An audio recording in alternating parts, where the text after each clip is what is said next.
Shumica e njerëzve sot përballen me probleme të ndryshme si fryerja e barkut, probleme me tretjen, probleme me plotësimin e flokëve, probleme me kockat dhe problemi është se shumë shpesh i neglizhojmë të probleme. Dhe sot jemi këtu për të folur për dy suplementet që kanë të bëjnë drejt për drejt me trupin ton dhe me shëndetin ton, siç janë kolagjeni dhe probiotiku. Do flasim shkurt, pastër dhe do përgjigjemi pyetjeve që ne i bëjmë shumë shpesh Google-it dhe vetes tonë kur kemi këto probleme.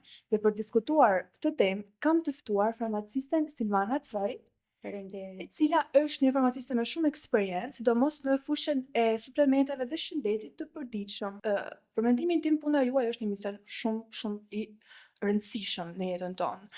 Dhe si ja dilni ju që në një treg ku ka suplemente nga më pak cilësorit e më cilësori mundshëm, që ju t'i përcjellni pacientit tuaj suplementin më cilësor dhe pikërisht atë që i duhet? Së pari faleminderit për ftesën, edhe faleminderit që hapni tema kaq interesante për publikun e gjerë. Tregu farmaceutik, kryesisht në Shqipëri, por edhe në botë, është i mbushur me suplemente, minerale dhe shtesa ushqimore. Kjo për shkak sepse farmaceutika që pas pandemisë ishte një treg në zhvillim, ishte i vetmi treg i cili nuk u prek, por u zhvillua.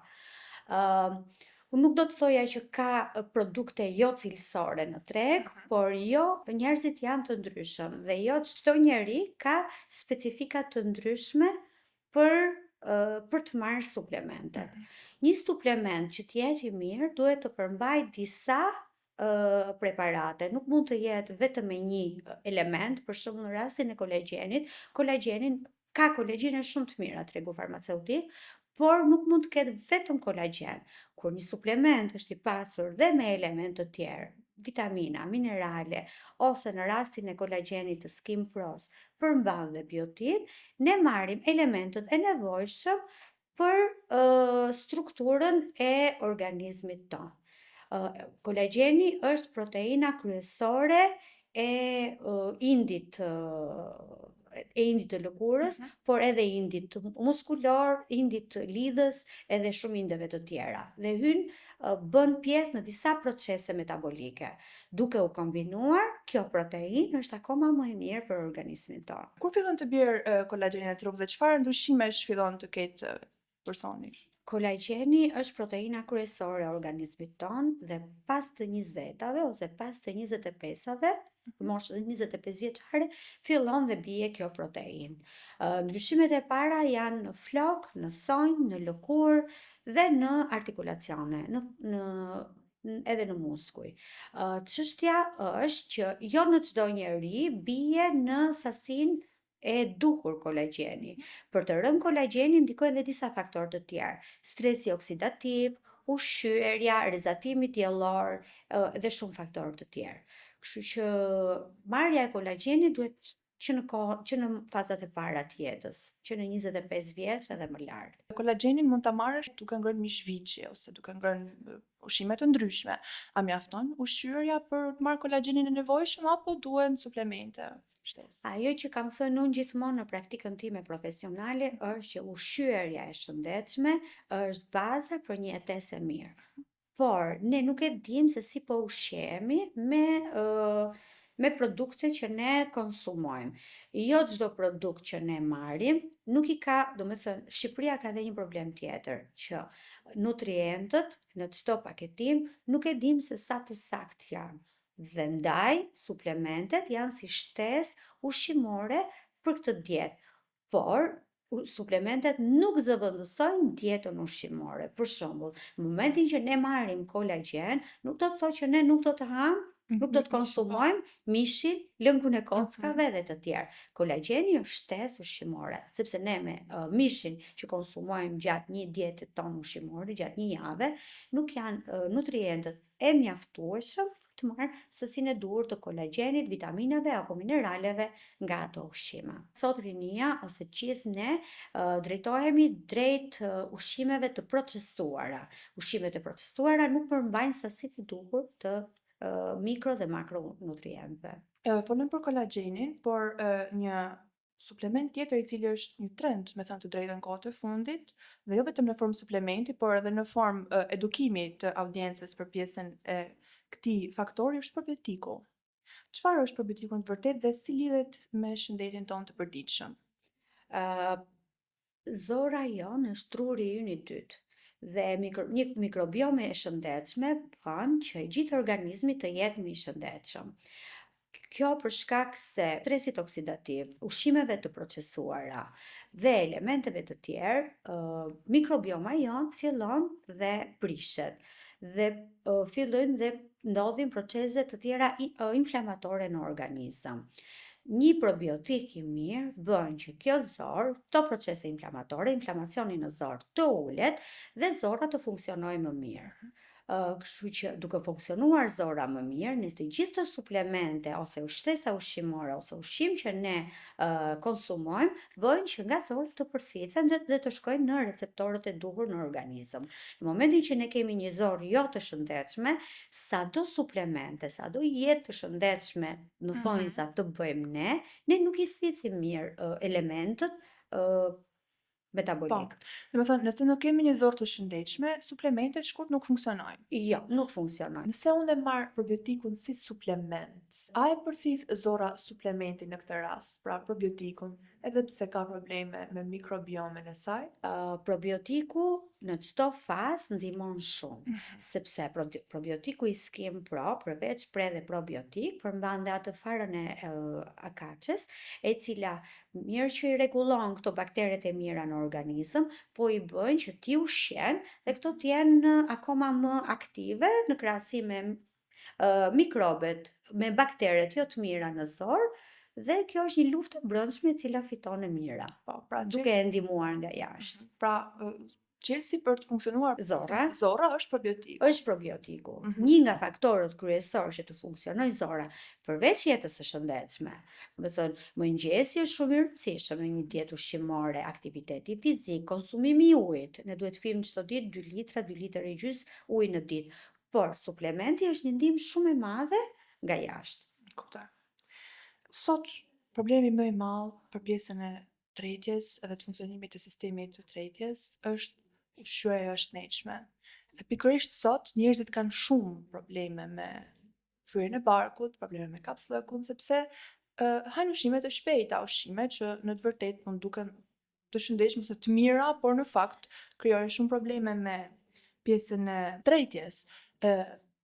Si ndikon probiotiku te kjo pjesë? Domethënë, në një ditë un kam konsumuar fast food.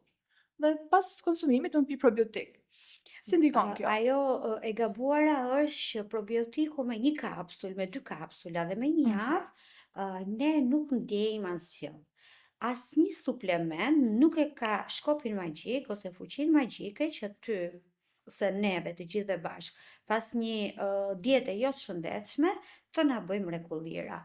Por ajo që të thash, dieta e shëndetshme, aktiviteti fizik, ujë dhe ndihma nga jashtë me suplementin e duhur, në rastin konkret me probiotikun, bën që kjo zorë dhe ne të jemi të shëndetshëm. Asgjë i vetëm në këtë luftë, në mikrobiomën e zorëve, nuk mund të bëj. Unë them, bakteret e mira luftojnë, është një ushtri e madhe. Momentin që ne kemi një ushtar të mirë dhe kemi 100 ushtar të këqij, nuk e fitojmë dot këtë luftë. Kështu që është një luftë e brendshme e cila bëhet me disa elementë. Përveç suplementeve, ku mund t'i hasim tjetër në jetën tonë të përditshme probiotikët? Probiotikun e gjejmë te kosi, kefiri, te lagra kulturshi dhe te disa drithra. Por probiotikun e gjejmë dhe te suplementet. Do thënë, ne mund të konsumojmë ushqime që përmbajnë probiotik, por a i marrim ne sasinë e duhur të probiotikëve që na duhen për zorën tonë? Kjo nuk do të thotë që ne të ham 1 kile kos e marrim probiotikun. Është ajo që të thash, një dietë e shëndetshme, shumë ujë, aktivitet fizik bën që zora të ulë inflamacionin. Por ka njerëz që kanë procese metabolike pak më të avashta, themi ne, unë nuk i tres mirë disa lloje ushqimesh. Dhe fillojnë fryrja e zorëve, gazrat dhe probleme të tjera me tretjen. Këtu na vjen ndihmë në probiotiku i Skin Pro, i cili vepron pikërisht në këtë mikrobiomin e zorëve, na ndihmon me këtë ushtrinë e baktereve të mira dhe bën që kjo zorë të ulë inflamacionin dhe ne ta përthithim më mirë ushqimet dhe të bëjmë një jetë më të shëndetshme. Pra, nëse ju keni probleme me fryrjen e barkut, me kapslëkun dhe me diarrejnë, është një shenjë nga trupi që ju keni nevojë për probiotik dhe diçka nuk po shkon me sistemin tuaj tretës. Të gjitha këto procese, diareja, konstipacioni, fryrja e barkut, flatulenca ose gastrat, na tregojnë që zora nuk po funksionon mirë dhe kemi një proces inflamator. Këtu, përveç ushqimit, na vjen në ndihmë probiotiku i Skin Pro, që me këto bakteret e mira bën që zora të ulet inflamacioni dhe zora të jetë më e shëndetshme, që këto mikro dhe makronutrient të përthithen mirë dhe ne të kemi një sistem tretës akoma më të mirë. Një artikull i bërë javëve të fundit nga New York Weekly, një media prestigjioze, për Skin Pro, është cituar që Skin Pro po përdor probiotikët për të rregulluar pjesën e akneve dhe fytyrës. Pra, është skincare i nisur nga mikrobioma. Si funksionon kjo në përgjithësi? Zora, si që thash, është truri ynë i dytë. Në zorë përthithen shumë mikro dhe makronutrient. Ky proces inflamator që ndodh në zorë, ndodh aknja në vetvete është dhe proces inflamator. Përveç këtij artikullit dhe shoqata e dermatologëve botëror ka disa artikuj mbi lidhjen e probiotikëve me aknet. Një zorë e shëndetshme është një trup i shëndetshëm dhe një lëkurë më e shëndetshme. Si ndikon një probiotik i mirë tek energjia? Kur ne ndjejmë dhimbje barku ose fryrje barku pas drekës, zakonisht njerëzit kur konsumojnë drekën kanë fryrje barku dhe ndihen më të lodhur. Kjo lodhje në thonjza bën që ne mos jemi shumë aktiv. Të fokusohemi tek kjo dhimbja, tek krizat e barkut, tek konstipacioni, tek diareja. Kjo drejt për së drejti ndikon në energjinë edhe në fokusin ton ditor. Pra, ai sikleti që është Sikleti që ne ndjejmë e lidhi me lodhjen. Po me pjesën e parazitëve ka të bëjë probiotiku? Në mënyrë të tërthort ndihmon zakonisht flora bakteriale prishet, kjo mikrobioma bakteriale, mikrobioma e zorëve prishet kur ne kemi parazit intestinal pas përdorimit të antibiotikëve dhe pas përdorimit të kimioterapisë dhe disa medikamente të tjera ose një dietë jo shumë e mirë. Këto prishin mikrobiomën. Probiotiku nuk është se ndikon drejt për së drejti të them unë ty përdor probiotik edhe nuk do kesh më parazit intestinal. Por pas eliminimit të parazitëve nëpërmjet medikamenteve, ne rregullojmë procesin e zorëve, mikrobiomën e zorëve. Domethënë, pasi kemi bërë një sistemim të diçkaje, vendosim gjërat në vendin e duhur. Që sistemi ynë tretës të funksionojë akoma më mirë për vazhdimsinë e jetës. Probiotiku a duhet konsumuar vetëm kur kemi një problem apo duhet konsumuar në përditshmëri? Si është e përshtatshmja? Në praktikën time profesionale, unë them që probiotiku është arma më e fuqishme. Ne duhet ta përdorim çdo ditë. Me stresin që ne përjetojmë, ushqimet e shpejta, ajri dhe shumë faktorë të tjerë ndikojnë që ne mos kemi zorë të shëndetshme. Probiotiku duhet jetë si kremi i ditës, si SPF-ja, do të thënë duhet jetë çdo ditë. Të ushtarët e mirë çdo ditë për organizmin tonë. Nuk ka një kohë specifike kur duhet ta përdorim, mirë është para ushqimit ose 1 orë, 2 orë pas ushqimit, por çdo ditë. Sidomos kur kemi këto marrje antibiotik dhe problematikat e tjera, duhet të jemi akoma më të ndërgjegjshëm për marrjen e probiotikut. Kam vendosur të marr kolagjen. Dhe dua të zgjedh kolagjenin më të mirë dhe më të përshtatshëm për mua. Si ta zgjedhun këtë kolagjen që më përshtatet dhe që e di që më bën efekt? Shumica e kolagjenëve në tregun ton farmaceutik ka vetëm një përbërës, ka vetëm një tip ose 2 tipe kolagjenësh. Por për një cilësi të mirë kolagjeni, ne na duhen dhe kombinim i disa elementeve të tjerë që të bëhet ky kompleksi.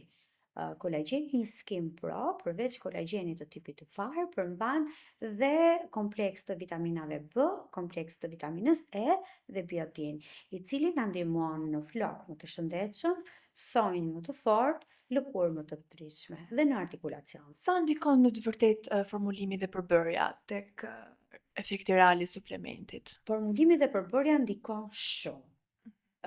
Ka suplemente që kanë formulime shumë të mira, por jo në çdo person është i mirë dhe specifik ai formulim.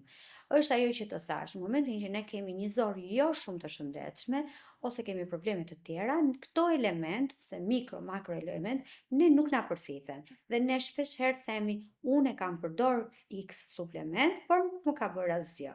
Nuk të ka bërë asgjë sepse nuk nuk është organizmi, nuk ka përthith mirë lëndët aktive, mund të kesh qenë duke marrë medikamente të tjera që kanë frenuar përthithjen e këtyre suplementeve, ose nuk e ke marrë në mënyrën e duhur. Produkte, suplemente të pafundme në treg, nuk dim çfarë të zgjedhim më parë, me thënë të drejtën. Çfarë i bën suplementet e Skin Pros ndryshe nga suplementet e tjera? Unë personalisht jam shumë pro produkteve europiane. Duke folur për produkte europiane, në rastin konkret për produkte gjermane, Gjermania ka industri farmaceutike shumë të zhvilluar dhe personalisht besoj shumë tek cilësia, prodhimi, konsistenca, serioziteti i një firme farmaceutike. Kështu që jam shumë e lumtur që sot po prezantoj këto dy produkte për ju. Nëse dua të marr kolagjenin, po dua të marr dhe probiotikun, a mund t'i marr këto dyja kombinimet së bashku? Po, mund t'i marrësh, në qoftë se je një vajzë mbi 25 vjeç, ke probleme me tretjen, konstipacion, diare, bën një jetë, nuk do të thoja bën një jetë të shëndetshme, po bën një jetë të vullshme, del shumë herët nga shtëpia, punon shumë orë, nuk ke kohën e duhur për të ngrënë ushqime në mënyrë të balancuar, probiotiku do të ndihmonte. Por ama do edhe të kujdesesh për vazhdimsinë, që pas 10 viteve të kesh të njëjtin shkëlqim të flokëve, thonjve, lëkurës, siç je sot, kështu që unë të sugjeroj ti marrësh të dyja këto dy produkte. Por jo vetëm për 25 vjeçaret, por edhe për mosha më të mëdhaja, këto dy produkte mund t'i kombinojmë me njëra tjetrën pa asnjë lloj problemi. Po probiotiku për çfarë moshe pak a shumë mund të përdoret si suplement? Po probiotiku për të gjitha moshat, ne kemi dhe mosha të vogla, shpesh në praktikën farmaceutike vinë dhe mosha të vogla, 18 vjeç, rasti i fundit ishte një vajzë 16 vjeç, e cila kishte probleme me tretjen. Absolutisht ajo nuk është në dorën time, sepse aty mund të jetë probleme të tjera, por dieta e duhur, sepse sot rinia po ha vetëm fast food-e dhe ushqime të shpejta bën që zora të jetë më debele, të kemi këto proceset inflamatore. Kështu që nuk ka një moshë specifike për të filluar probiotikun, por unë e rekomandoj mbi 18 vjeç. Nëse dikush do filloj sot suplementet, cilin duhet të zgjedh më parë, kolagjenin apo probiotikun? Por secilin person ka problematika të ndryshme. Është ajo që thamë, nëse kemi një zorë të inflamuar, duhet të fillojmë probiotikun. Nëse duhet të kujdesemi për flokët, lëkurën dhe thonjt, duhet të fillojmë kolagjenin. Por, edhe nëse i fillojmë të dyja, ne bëjmë shumë mirë për organizmin, nuk bëjmë dëm. Sepse janë dy element, dy suplemente të cilat mund të merren edhe së bashku. Falenderoj pa mas për Faleminderit ju. këtë bisedë shumë të këndshme Faleminderit. dhe besoj që jemi përgjigjur goxha pyetjeve që Okej. drejtohet nga audienca jonë më së shumti dhe faleminderit. Faleminderit Sukseset ju. më të eshme dhe në nismen tuaj. Suksese dhe juve. Neglizhimi i sinjaleve që na dërgon trupi, i cili tregon që ka një problematikë që nuk shkon me organizmin tënd, është një nga problemet më kryesore sot për sot. Prandaj, për çdo pyetje që mund të keni për suplementet, mund të na kontaktoni në numrin e mëposhtë.